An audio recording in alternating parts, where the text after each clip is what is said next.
Let's take a breath right there, man. Thank you for sharing that.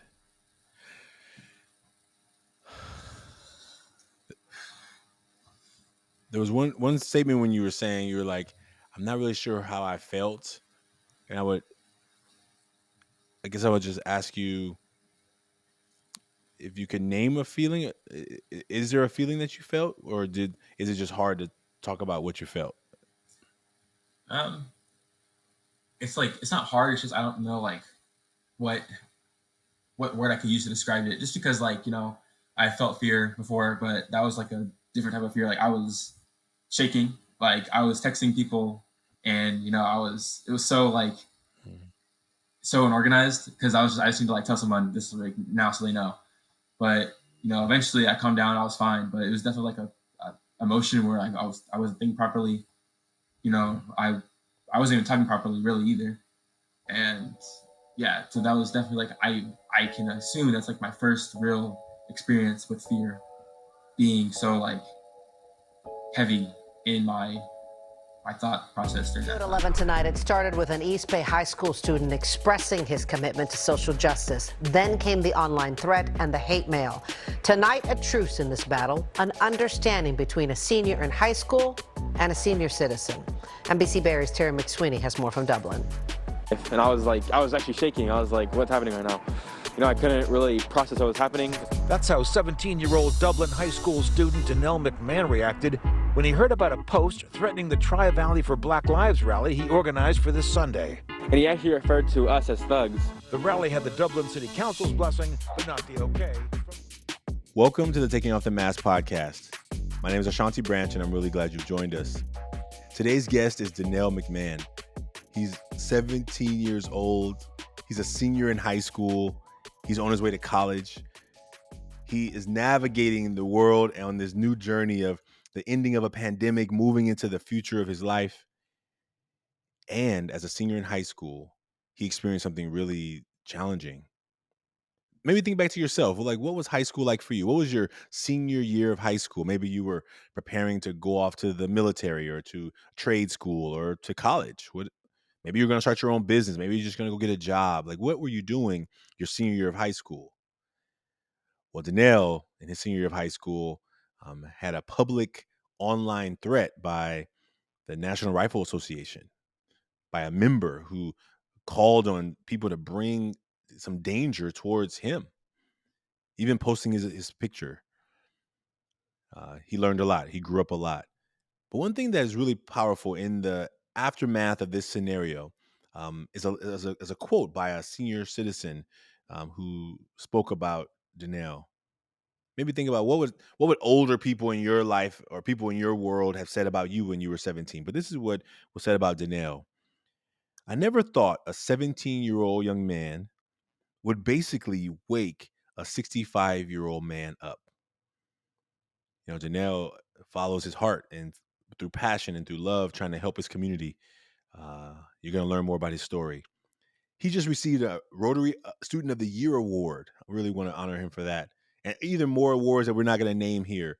In this work of taking off the mask, we're not trying to talk about all the accolades people have accomplished in their life, although those are really important. But we are talking about the journey along the road to get there. And this young man on his way off to college, I'm really excited about where he's going to go next. And I'm really excited for you to hear his story. If you haven't had a chance yet to make a mask, I want to invite you to go to 100kmasks.com. It's 3 steps. It's a picture plus 6 words. There's words for the front of the mask, things that you gladly let the world see about you. There's 3 words for the back of the mask of things you normally don't let people see. And with this experience, you become a part of this million mask movement, helping people all over the world realize that you're not alone. Thank you for listening to this podcast today. We look forward to you being on the journey. If you know anyone, a young person, older person who could benefit from this conversation, we invite you to share this with them. Thank you. Look forward to seeing you soon.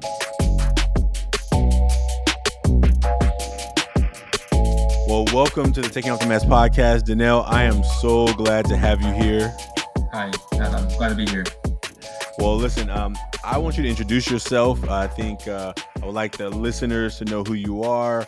tell them a little bit about yourself, and then we'll jump into this conversation today. Yeah, so hi, I'm Denel McMahan.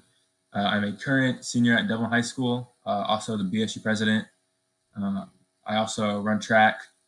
I am also a member of Tri for Black Lives. It's an organization down in Livermore-ish where we, just discuss ways to make the Tri-Valley, safer for the Black community. And I'm also an intern for Eric Swalwell through his office.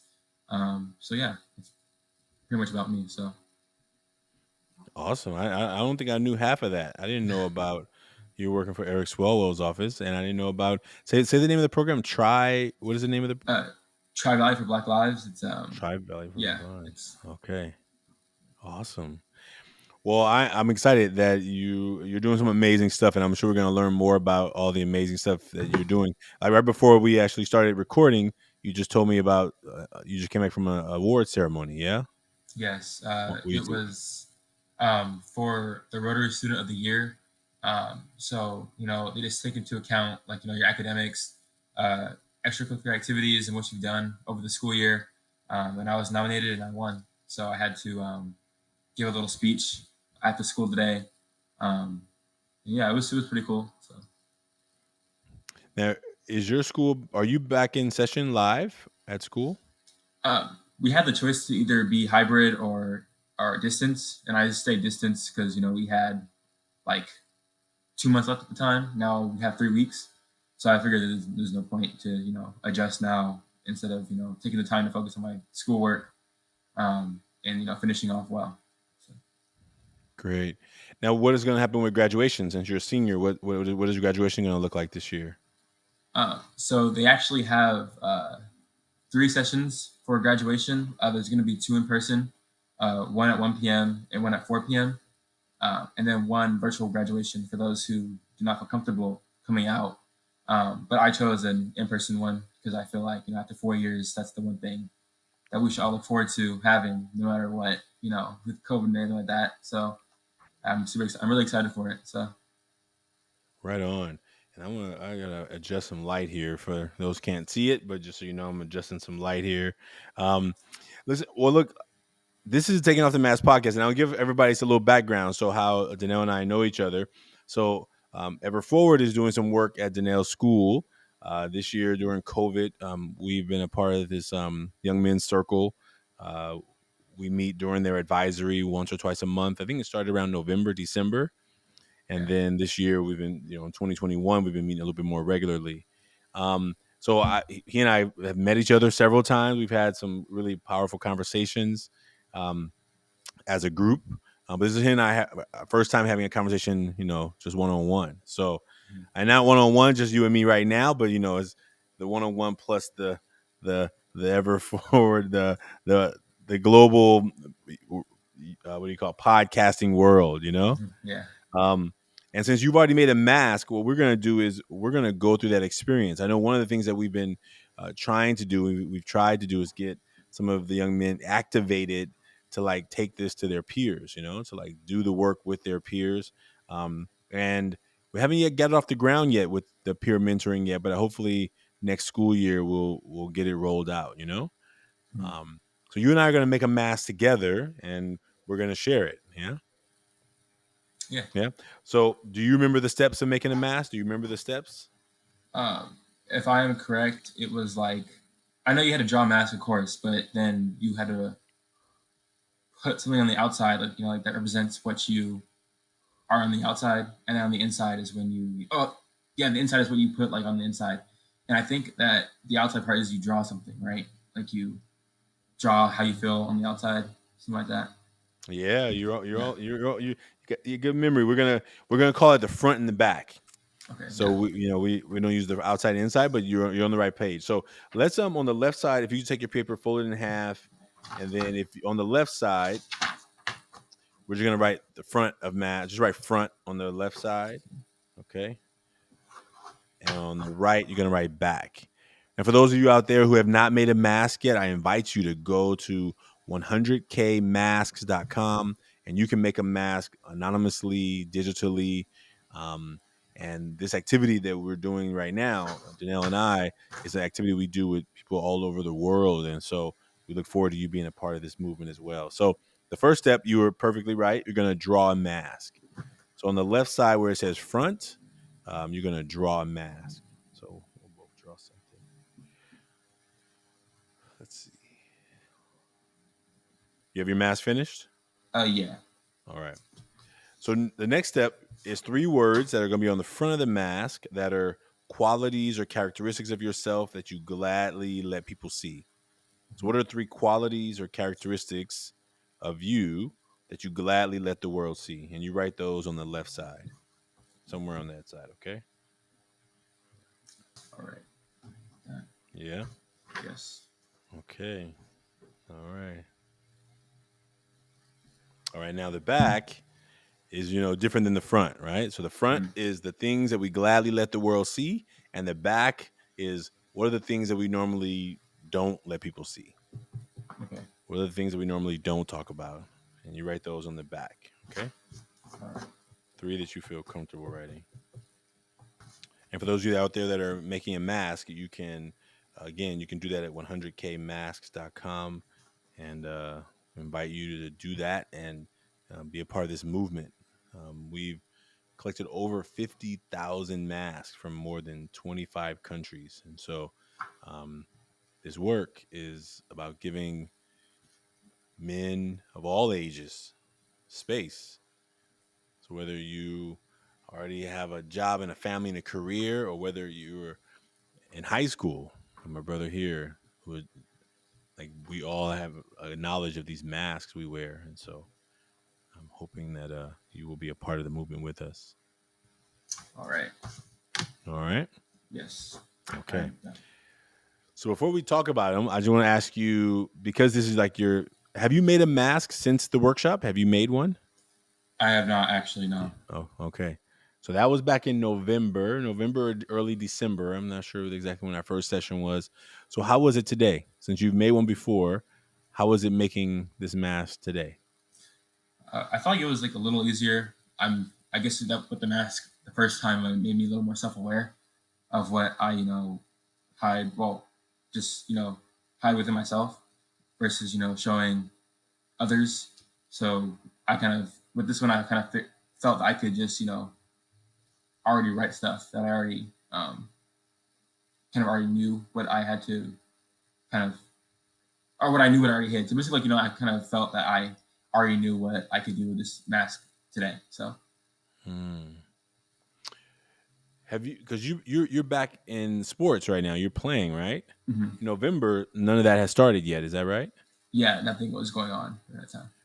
Do you think you're more self-aware of it because now you've been around people and you've had to from being at home all the time to now having to be around other people? Do you feel like you're more self-aware because I'm having to think about those things a lot more often, or just because of your own maturity and growth over the last 4 months? Actually, 5 months now. I mean, I think that honestly, I've started to kind of become more I started to grow out of my shell a little bit, just because I don't want to be all serious all the time, because we already had been through a period where everything was so serious. So I started to let those qualities that I've sheltered in me kind of come out, and they're not all negative stuff. It's just I'm being more out there, just being a little more extroverted with people that I know, and just kind of trying to experiment more, do more things that are fun, rather than just saying no because I have stuff to worry about. But yeah, so just trying to be more fun as a person. Right on. Well, I'm glad that it was a little easier. I think hopefully as it gets even easier as you get ready for the next journey of your life, because you're about to hit another journey coming up in a month and a little bit, yeah? Yes. Yeah, it's about to be a big journey. So the way we do it on the show is we invite the guest to decide who goes first. So either you decide you want to go first, or you decide you want me to go first, and it's your choice. I guess I can go first, just so I can start off. All right, so just do the front, and then say anything about the front you want to say, and then I'll share the front, and then you'll share the back, and then I'll share the back. All right. All right. So how about you just show it? It's folded in half. Don't let us see the back yet. Okay. Just let us see it. We can just see it in the way. All right. So this is my cricket mask. So I put it reserved. I feel that I kind of have to stay reserved a little bit so I don't become like opinionated and passionate, because I feel like sometimes I can be a little annoying when that happens. And then I also put that I go with the flow a lot, just because I always want to try new stuff, like experiment with being more daring, whatever. But I don't want to do it because of just I always worry about like the worst case scenario. So things like that, I just let people do it, but I don't do it myself. And then also I let people see them, I'm always really motivated, are always busy, with BSU and track and school. I'll just show people that I am, always working to a new goal every single day or week or month.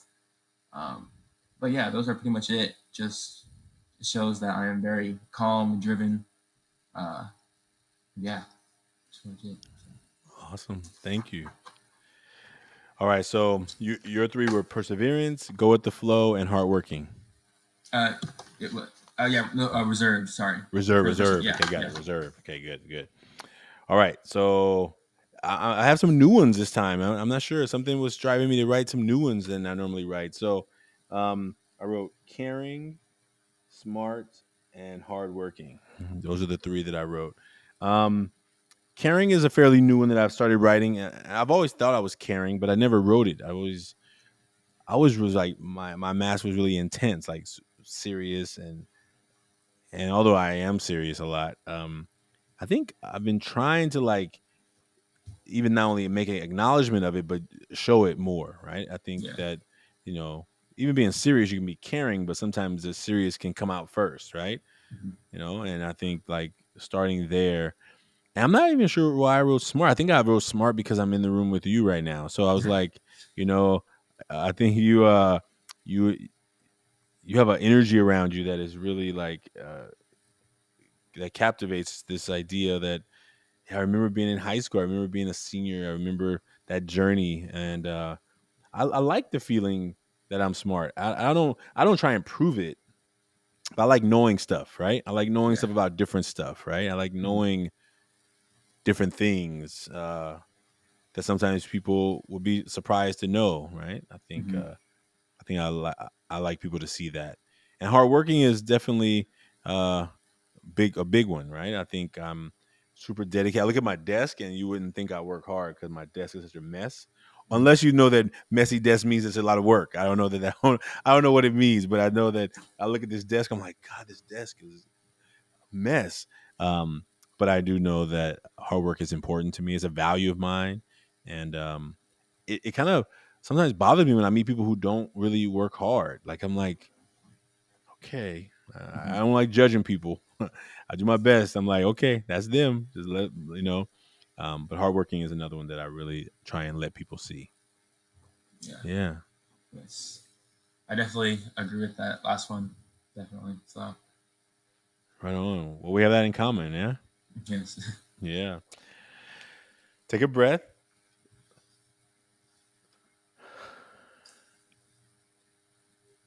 Ready for the back? Yes. Okay. All right.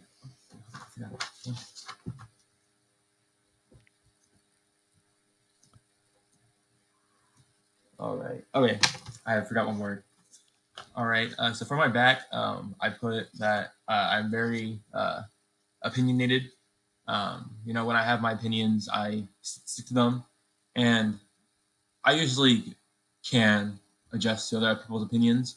But with my own opinions, I keep them and I have them for a long time, unless the thing that I have the opinion on will change. And then I do have times when I do struggle with confidence, and that just stems from younger experiences, being in school. Like I was bullied sometimes, but even like last year, like the pandemic helped me find it, and being the BSU president and all that stuff like that definitely has helped me become more confident in myself. But there are some times like when I will get nervous or whatever, and it is comes back to me a little bit, but I can move past it and know what I can do, and then I put my mind to. So and then I put passionate. This kind of goes along with being opinionated. Whenever I feel this is something that I disagree with, I do not stand for it. Um, and that's kind of why, like, I say I go with the flow, because I try not to be, or I don't try to create arguments for no reason, because it's like, it can be something so small. But that's something that I probably will keep. It kind of goes along with just I actually don't know, like being stubborn, I guess, too. That's also one of my other ones. And then also humorous too. I like to joke around a lot and stuff like that, but because I feel that my humor is a little bit different, there are things that I don't find funny, like, because I'm more mature for my age, and so instead of being humorous, I just am calm all the time.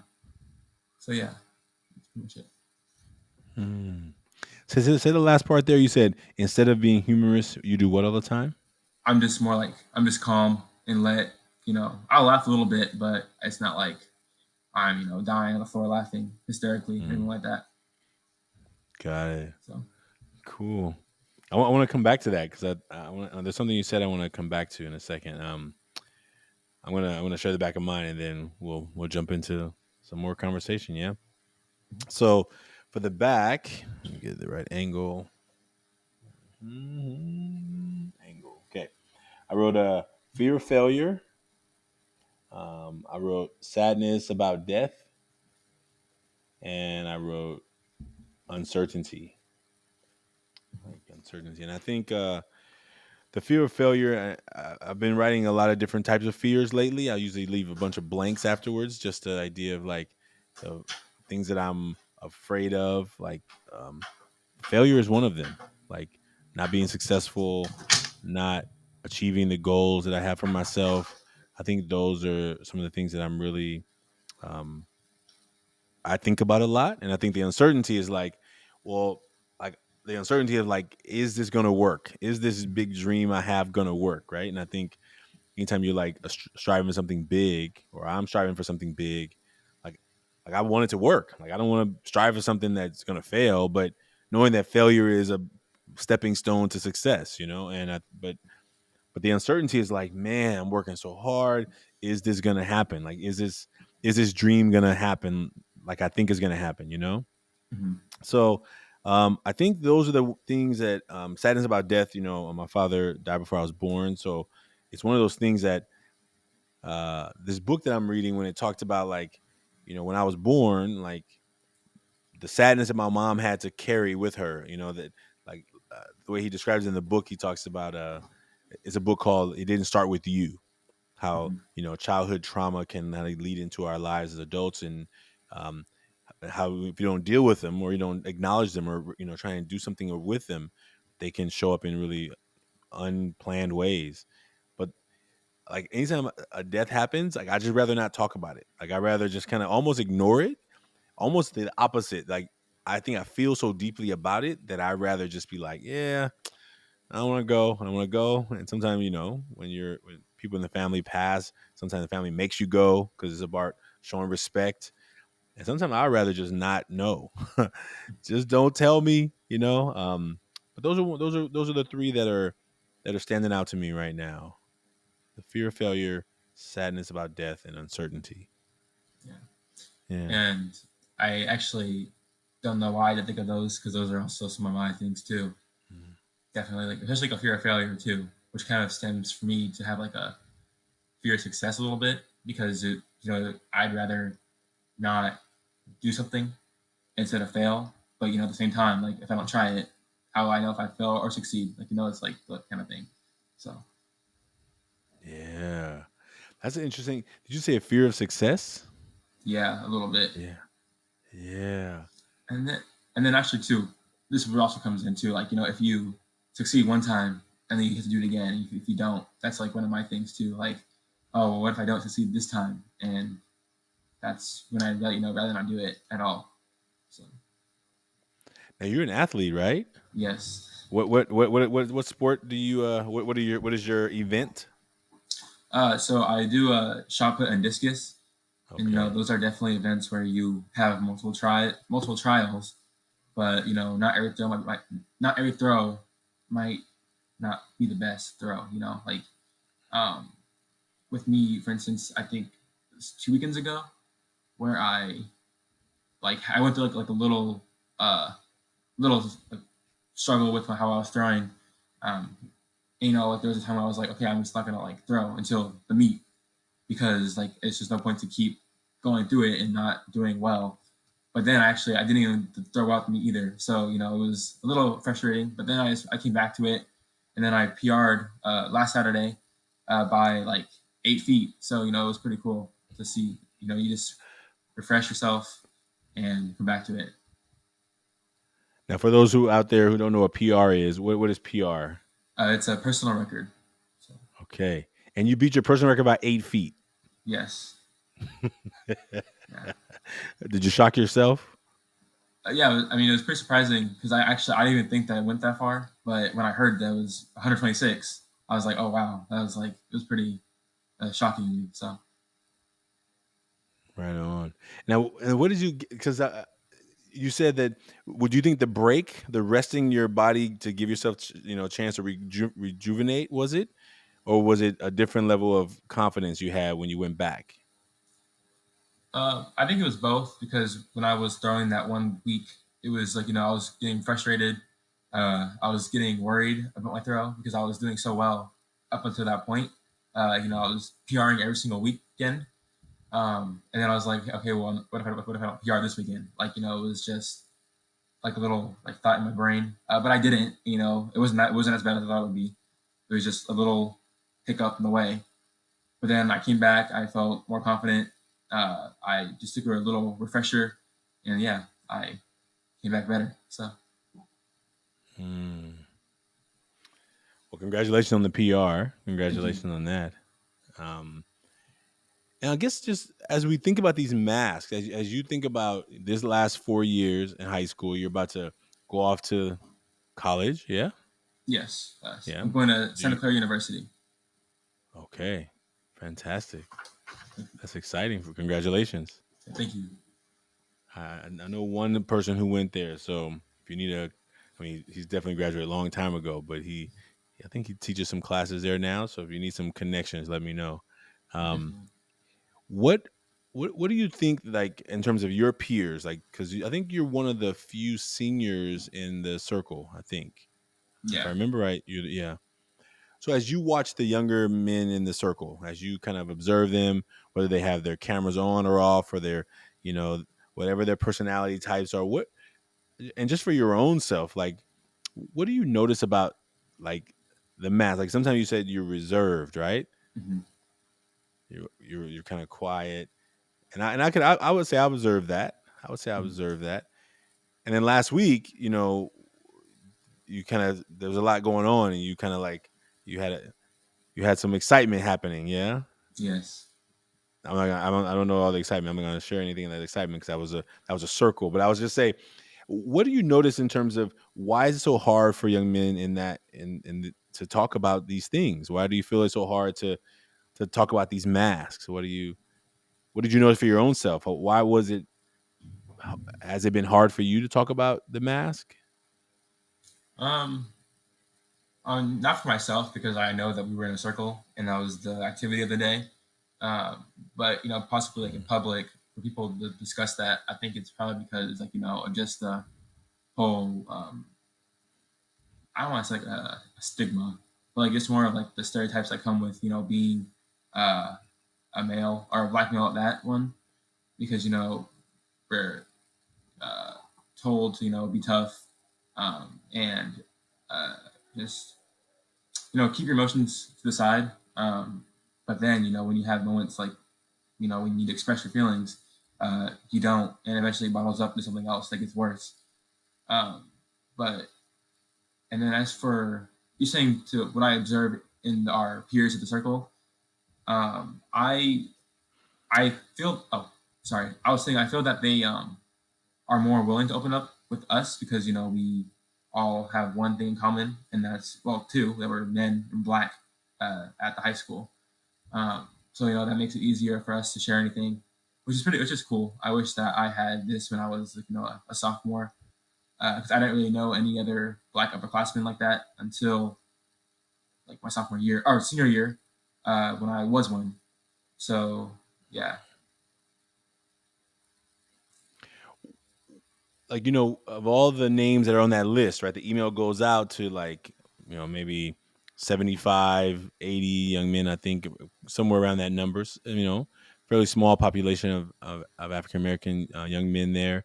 What do you think we need to do to get more of them to show up? Like, right? Like, what do you like? Maybe there's a couple of questions in there. I'm trying to like make it an overview because I really want to learn more about you. But I think as you being the senior who's about to leave, like, what do you think that we need to do, or what can you kind of even help us do as you get ready to head out to engage more of those younger ones? Like, because you said you wish you could have this when you were a sophomore. How do we get more of those sophomores to show up and give it a try, right? Because if you never had it, then you may not even know you needed it, right? Mm-hmm. If you never did a push up in your life, you'd be like, I don't need no push ups, I'm fine, right? Mm-hmm. Because you don't know what the benefit of doing push ups could do for you, not only your confidence, your physique, your well being, all that, your strength, right? So it's almost like, how do we get their attention? What do you recommend that we do, or what are your thoughts to get their attention? Um, Honestly, like I do not know because even when I was when I was the president, when I'm in the president right now of BSU, like that was something that was very hard for us to get was a lot of black male students into our club. And we have a lot, Yeah. but honestly, I do not know what it is. Like, I I guess I obviously have a different thought process on it because I'm the president of it, and then the one's not joining. But I don't know if it's either like they feel that they don't have the time, or if they don't feel like it's going to help them at all. So I guess it's more about promoting it, and kind of getting testimonials to show that oh, this can be a fun thing as long as you come and actually invest in it, rather than being there just because you were invited to it. Because at a point, you just being there is not going to do anything for you. You have to actually interact with it, and make a point to get better at it through it. So Yeah, I like that. Like, I mean, I think that may be something that we're gonna need, some advice on. Like, how do we promote it? What thing would have got your attention at a sophomore? What things are in there? Because we're fighting for attention, right? I mean, mm-hmm. everything we try and do to get somebody to see, these devices are super powerful, right? They're got everybody's attention locked in, right? And they Yeah. know what they're doing. They got a formula, right? Mm-hmm. That dopamine hit, that chemical is like, I want more of that. I want to see more likes. I want to see more things that I like. I want to see, right? And how do we help to either interrupt that or to find out the things that interest them to bring it on? Let me go. Thank you for answering that question, because I think it's a oh wow. I thank you for answering that question. I think it's a big one for us as we grow. For you, like, as a sophomore, like, what would you have wanted? Like, knowing what you know now as a senior, what would you have wanted? What were you missing that, you joined leadership, you start doing all these things, you're an athlete. What how did you get inspired to do what you're doing now? Um, well, I feel like it's kind of different because I felt that I was more inspired, during the pandemic, and with the whole Black Lives Matter movement, that kind of it kind of trended. I say trended for a reason because it kind of took a little social media break in like August or September. Um, but during that time, I kind of figured that it was going to do that. So instead of letting it happen, I took the responsibility to do it myself and to keep it as a movement and not just a moment in time. Um, and so, I was inspired after going to a protest actually at the park near my house. And we walked from that park to it was an intersection. It's Dublin and Doherty Road, and we actually took a kneel there in the street for 8 minutes and 40 seconds to commemorate George Floyd. And I realized that things could get done here because the police actually guided us through it. So it was kind of like a little moment where I knew that okay, we can actually get something done here because obviously the whole town is showing support for it. And after that, I just emailed our principal and counselors, and I was like, okay, I have some plans. I want to talk to you guys about it to see what can happen to get it done. And then, yeah, I mean, my sophomore year, I was still in the BSU, but the BSU wasn't as interactive as it was now. Like, we didn't really do much. We were just kind of there because every high school seems to have a black student union. Not a lot of people came, and it was really the ones who valued that time were the ones that are coming. So, I guess that for me at that time, I just honestly needed like a better BSU. And that was actually one of my goals, was to make the BSU better. And I have done that. So, I just think that we just needed to take more pride in ourselves during that time. And I think that that's what could have gotten us more people to join. And eventually it happened last year during June. So my junior year, we eventually started getting more people because of, things that we did during Black History Month. But yeah, it was definitely a long process to get this BSU to where it was. But I'm super glad to be part of it. Yeah, well, you're leading it, and I think that's really great. Now, how are you seeing the next step? Because you're going to be leaving. Are you you have a new leader in the wings? You're training somebody right now. What's the next steps for the club, and what's the next steps for you? So in regards to the club, we actually had elections last week. So we have a new president and vice president. And then as for me, I actually worked with a current Howard student. Her name is Kelly Burke, and she's actually a former DHS student as well. And we actually came together to create the, we're calling it the Dublin High School Black Student Union Black Alumni Association. And so basically it's a way to keep the Black alumni in network with the Black seniors.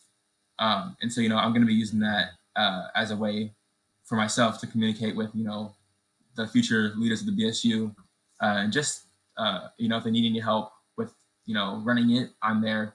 And that way we can keep the momentum that we had going. So. Man, look at that. So, so now this student that was a former alumni, how did you know this student who's at Howard University? How did you know this student? So we actually met through another person. We were working on, what was it? I think we were working on making like a letters type event. Like it was like letters to, I forgot what it was. It was like letters to to the district. We were working on, proposing curriculum reform, Okay. but it didn't end up happening. But we actually ended up like talking separately about, meeting up and creating this association, and we did. And we actually, we worked to present it to the principal, and yeah, it's pretty much established now. So, Congratulations on that. thank you.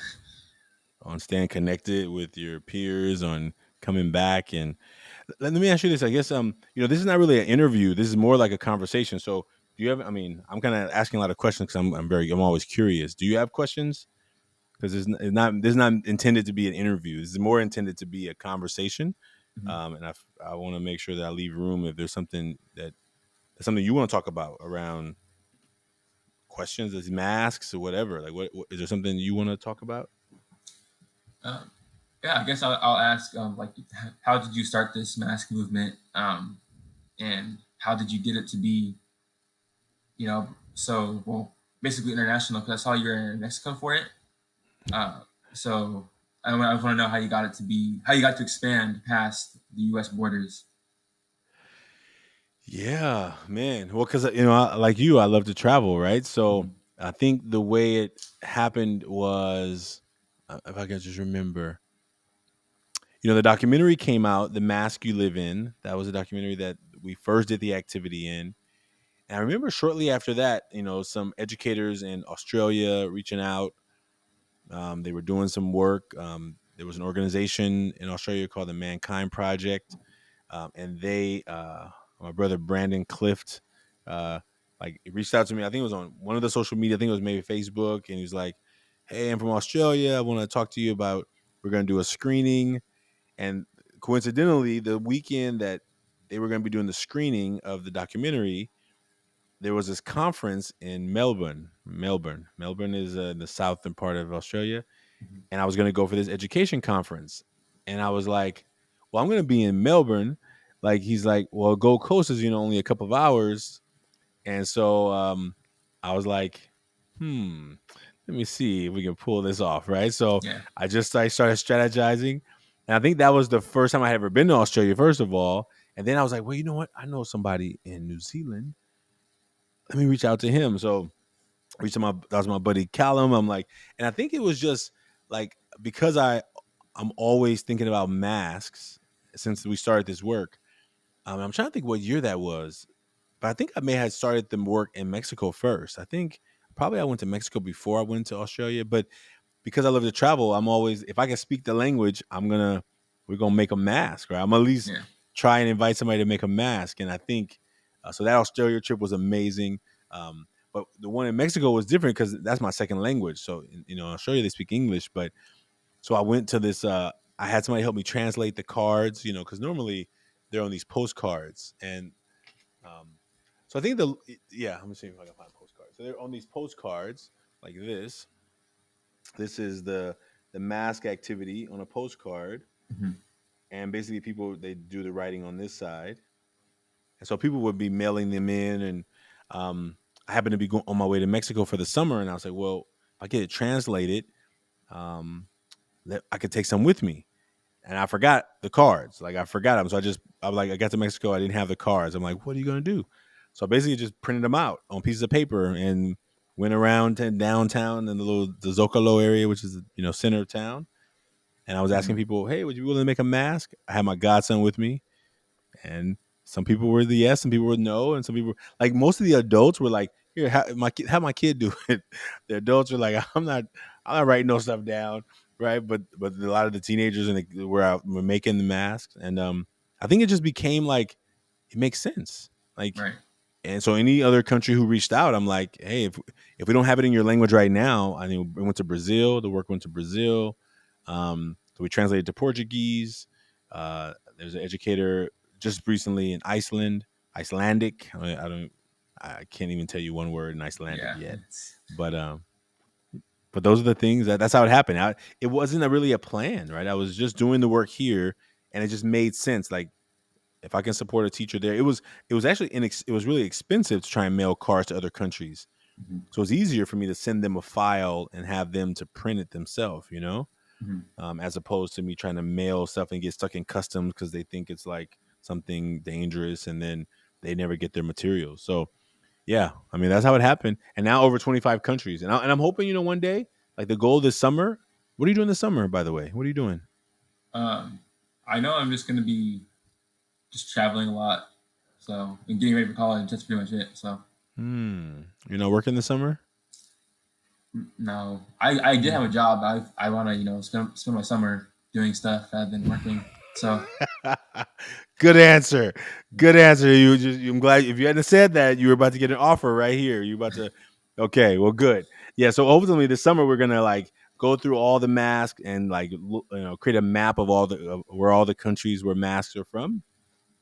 But yeah, that's what's going to happen this summer. And the goal is at some point, maybe I'll even go to all the places where people are making masks. Right. But I think I want to be able to, like, it's always really awesome to see different people make masks, So yeah, thanks for asking that. I appreciate that.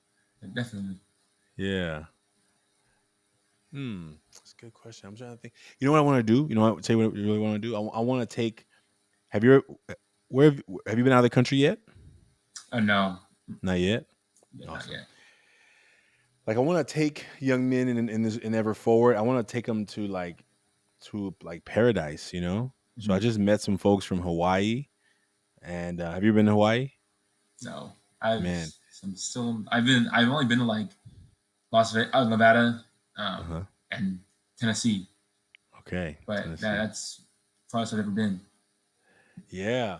Well, maybe maybe one of these summers you come home and you do an internship with us, you know. But what we're gonna do is I made some connections in Hawaii, and once we get this pandemic under control, my goal is to take young men to go see like paradise, see blue water. Like it's one thing when you see it on a postcard. It's another thing when you're like standing in it, looking at your feet, and Yeah, it's just a whole another thing. You know, I didn't see that till I was what 26, 27. I don't even, maybe even 28. I don't even, maybe even later. I don't even remember the age, but I was older, you know? yeah. It's like, oh man, this is amazing. Right. And so I think just giving young people new experiences is what we're trying to do in Ever Forward. And I think I'm really glad you're a part of our circle. I think that you inspire the other young men. Maybe you don't know it. And I think your quietness, your reservedness, sometimes I always sense there's more in you, and so you see me, I pick on you a lot, right? I intentionally call you Yeah. because I'm like, there's more in there. There's more in there, right? And then I saw this video of you, and I was like, what's going on here? What's going on? And I was like, and I was trying to find you again. I was like, okay, we gotta have a talk. We gotta have a talk. And I think that I want. What would you say? Well, maybe before I ask you this last question, is there any other questions you have for me? Uh, Not currently. Okay, all right. Yeah. Um, what I'll say is, what would you say to other young men, whether they're in Dublin or they're around the Bay Area, who are like sophomores, who are like, man, I want to be a part of something. Like, how? I mean, maybe this is ideas you have for us, what we can do, because we gotta, you said, promote it, gotta get some testimonials, and we have to help them interact with us, or find a way to Right. interact with them, right? Mhm. So what message would you say to young people out there who are trying to find their path, right? Like, Um, I would say you have to, venture out of your circle. Do things that you might not think that you are good at, because at the end of the day, like that one thing that you think you are not good at or not going to enjoy could be the thing that you end up doing. Um, and I also, I would say that whatever you're doing, go at it like 110%, because doing half isn't gonna make you realize its value. Um, you know, Doing it your best, making sure that it's for you. Um, that's what allowed me to find my passion, especially dealing with being the BSU president and dealing with other people that have asked me for stuff. Um, and also I would say that don't be like afraid to do it as well, um, because I guess it kind of goes along with don't be half don't get half energy, because if you're afraid, that might make you want to be a little hesitant with stuff. But be confident, and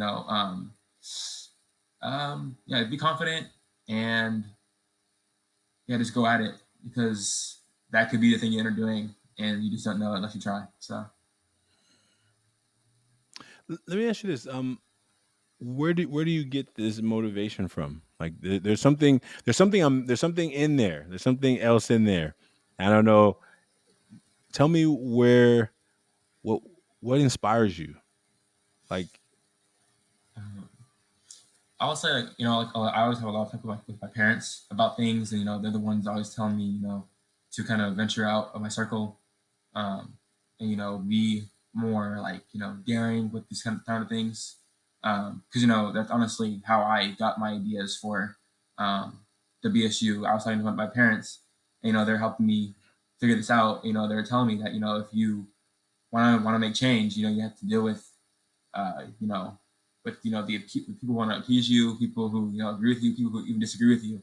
Because I've had that happen with me, like recently with some with the guy who called me out over my work with the BLM movement in Dublin.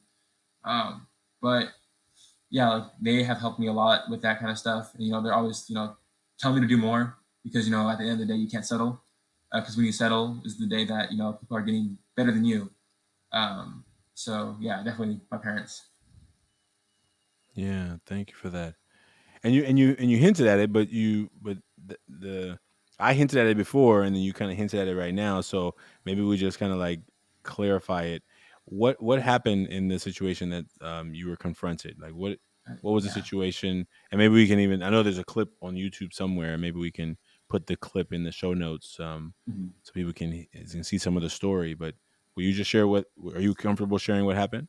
Yeah, definitely. Yeah. So yeah, I think this was the day that Joe Biden won the election.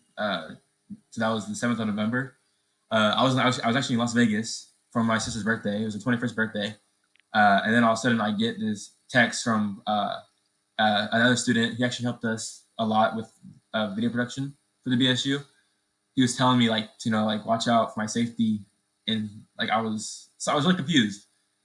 And then so then I guess his mom actually called the police because this guy by the name of Mike Grant, he was going around posting me in like alt-right conservative Facebook groups, saying that I was like a thug. I was like the leader of the BLM movement, and I was trying to have some cause riots, just for okay. I guess actually I'll backtrack. So before this all happened, I actually met with the city council, um, and I proposed a art display of signs that pertain to the Black Lives Matter movement, um, to be established for like a week, and it was supposed to be really small. It I didn't think it would get that big, but then after that post, my mom shared it. It got on the news, and then it became a whole Bay Area event, and yeah, that kind of launched me into where I'm at now. Because after that, I got to meet the Congressman Eric Swalwell, uh, and then after that, I just got a bunch of messages from like other schools like Emerald Valley, Foothill. We have like a little BSU coalition for the Bay Area, uh, and yeah, yeah, but definitely like that whole thing. It was not traumatic. It was definitely like really scary at first because I didn't know how to handle that. But eventually once I talked to like I talked to the mayor at the time, David Halbert. He's the new alumni county supervisor. I was assured that I would be safe. So it was just a little. I don't know honestly how to describe that, but yeah, honestly, and it just told me that racism is still a thing. It's not gone just because there's a bill that says it is, Yeah. and it can literally be 5 minutes away from your house. You just don't know. Um, so instead of fighting for a movement for only 3 months, that's why I started doing the work that I'm doing, is so this can be progressive and not you know not just take like breaks for like 3 months and then come back and a month later, no one, like nothing is happening. They tell me to, we have to be consistent with the stuff we're doing, because if we don't, things like what happened here are still going to be tolerated by people. And that's not what we want anymore, because, it's been forever. I think it's been 401 years. No, 400, almost 402 years since the first slaves got to America. And it's been, obviously that's very long. That, and I think I'm ready for progress. I'm sure everyone else is. I'm ready for real progress to happen. So yeah. Yeah, let's take a breath right there, man. Thank you for sharing that.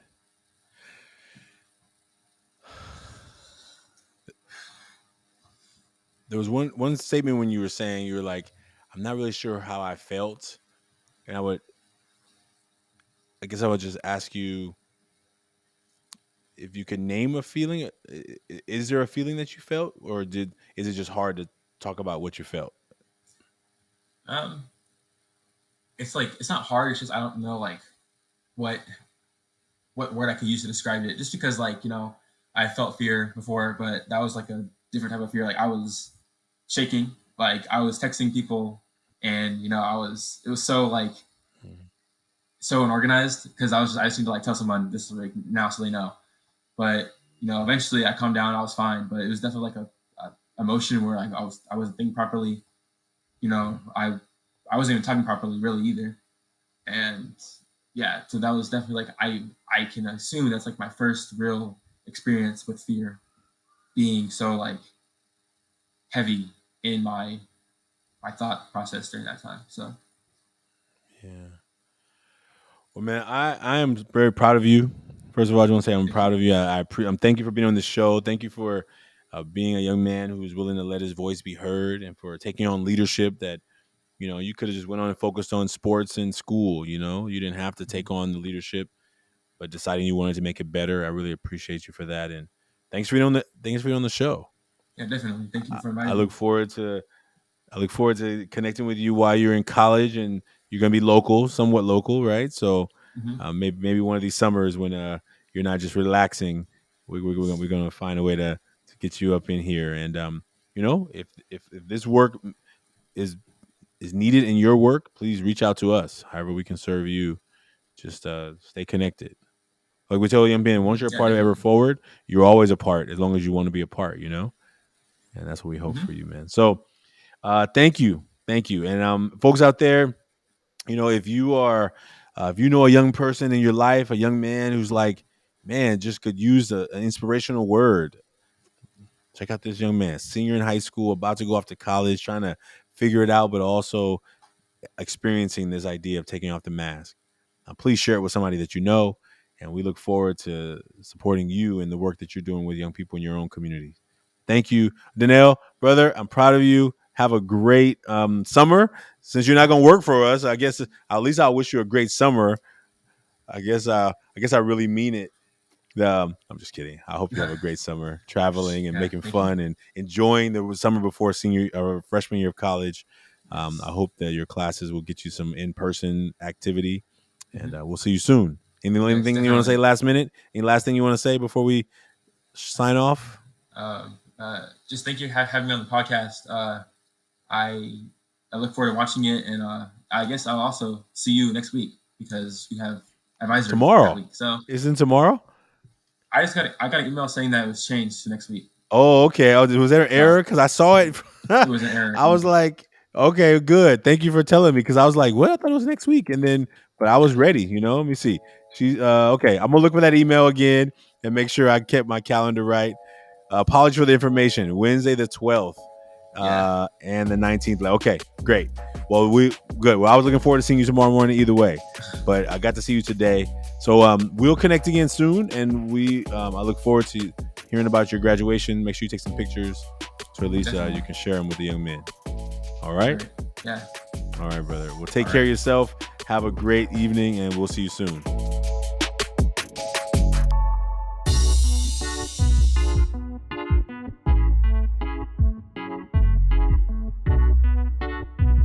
If what you heard today you enjoyed, if you've listened to this and you found something inspiring, please like and subscribe to this podcast. That's the best way for someone to find this podcast, maybe like you did. Please tell someone about it. If listen to some of our previous episodes, and if one of them rings out to you, please share it with somebody you know. We also invite people to join us in a face-to-face where they come together with another person to make a mask and talk about that mask together.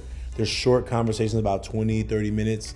So if that's something that's interesting to you, please send us a message, send us in the comments below, let us know that you're interested in that. And we look forward to you joining the movement of the Million Mask Movement. And check out our new shirt.